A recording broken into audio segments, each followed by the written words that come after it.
ಯೇಸು ಸ್ವಾಮಿ ಪ್ರಾರ್ಥನಾ ಮಂದಿರಕ್ಕೆ ಪುನಃ ಹೋದರು. ಅಲ್ಲಿ ಒಬ್ಬ ಕೈಬತ್ತಿದವನು ಇದ್ದನು. ಅವನನ್ನು ಸಬ್ಬತ್ ದಿನದಲ್ಲಿ ಗುಣಪಡಿಸಿದ್ದೇ ಆದರೆ ಯೇಸುವಿನ ವಿರುದ್ಧ ತಪ್ಪು ಹೊರಿಸಬಹುದೆಂಬ ಉದ್ದೇಶದಿಂದ ಕೆಲವರು ಹೊಂಚು ಹಾಕುತ್ತಿದ್ದರು. ಯೇಸು ಕೈಬತ್ತಿದವನಿಗೆ ಎದ್ದೇಳು, ಮುಂದೆ ಬಾ ಎನ್ನುತ್ತಾರೆ. ಬಳಿಕ ಅಲ್ಲಿದ್ದವರನ್ನು ಉದ್ದೇಶಿಸಿ, ಸಬ್ಬತ್ ದಿನದಲ್ಲಿ ಏನು ಮಾಡುವುದು ಧರ್ಮ?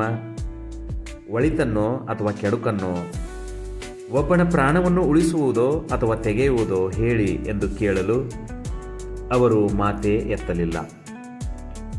ಯೇಸು ಸುತ್ತಲೂ ಇದ್ದವರನ್ನು ಕೋಪದಿಂದ ದಿಟ್ಟಿಸಿ ಅವರ ಹೃದಯ ಕಾಠಿಣ್ಯವನ್ನು ಕಂಡು ಮನನೊಂದು ಕೈಬತ್ತಿದವನಿಗೆ ನಿನ್ನ ಕೈಯನ್ನು ಚಾಚು ಎನ್ನುತ್ತಾರೆ.